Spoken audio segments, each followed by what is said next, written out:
Hello guys, welcome to ನಿಮ್ಮ ಕತೆ.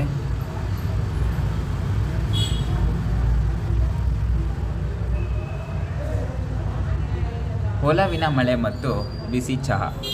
ಕಾರ್ತಿಕ್ ಮತ್ತು ಅನನ್ಯ ಮದುವೆಯಾಗಿ 3 ವರ್ಷಗಳಾದರೂ ನಗರದ ಜಂಜಾಟದ ಜೀವನದಲ್ಲಿ ದಿನವೂ ಬೆಳಗಿಂದ ಸಂಜೆವರೆಗೂ ಇಬ್ಬರು ಆಫೀಸ್ ಕೆಲಸದಲ್ಲಿಯೇ ಮುಳುಗುತ್ತಿದ್ದರು. ಪ್ರೀತಿ ಮನಸ್ಸಿನಲ್ಲಿದ್ದರೂ ಅದನ್ನು ವ್ಯಕ್ತಪಡಿಸಲು ಸಮಯವೇ ಸಿಗುತ್ತಿರಲಿಲ್ಲ. ಒಂದೇ ರೀತಿಯಲ್ಲಿ ಇಬ್ಬರ ಜೀವನವು ಒಂದೇ ರಾಗದ ಯಾಂತ್ರಿಕ ಸಂಗೀತದಂತಾಗಿತ್ತು. ಅದೊಂದು ಶನಿವಾರದ ಸಂಜೆ.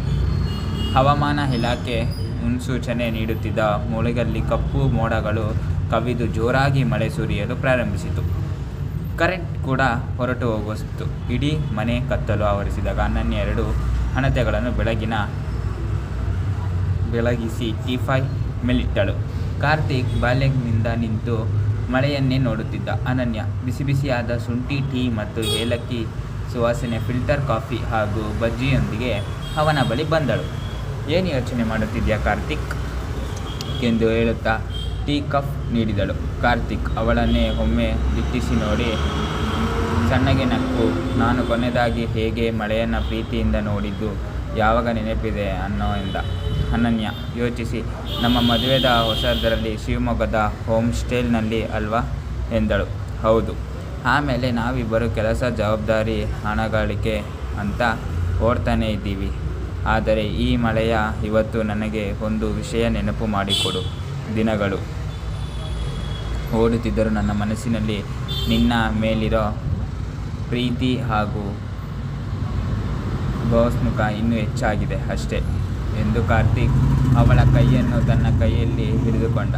ಅನನ್ಯಗಳಿಗೆ ಆ ಕ್ಷಣ ಹೃದಯ ತುಂಬಿ ಬಂತು. ಇಷ್ಟೊಂದು ದಿನಗಳ ಓಟದಲ್ಲಿ ಅವಳು ಕೂಡ ಕಾರ್ತಿಕ್ನ ಪ್ರೀತಿಯನ್ನು ಅನುಭವಿಸಿದ್ದರೂ ಅದನ್ನು ಕೇಳುವ ತವಕದಲ್ಲಿದ್ದಳು. ಗೊತ್ತಾ ಕಾರ್ತಿಕ್, ನನಗೆ ದೊಡ್ಡ ದೊಡ್ಡ ಗಿಫ್ಟ್ಗಳು, ಪಾರ್ಟಿಗಳು ಬೇಕಾಗಿಲ್ಲ.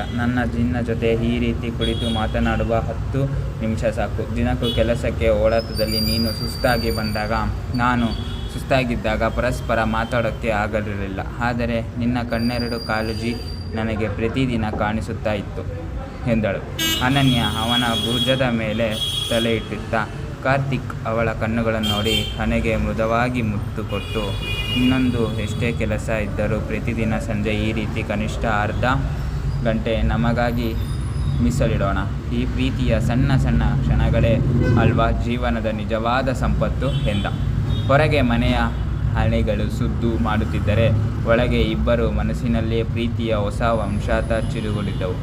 ಸಣ್ಣ ಮಳೆ, ಹಣತೆಯ ಬೆಳಕು ಮತ್ತು ಆ ಬಿಸಿ ಚಹಾ ಇಬ್ಬರ ನಡುವಿನ ಮೌನವನ್ನು ಕಳೆದು ಪ್ರೇಮದ ಹೊಸ ಅಧ್ಯಾಯಕ್ಕೆ ನಾಂದಿ ಹಾಡಿತು. ಧನ್ಯವಾದಗಳು ಗೈಸ್.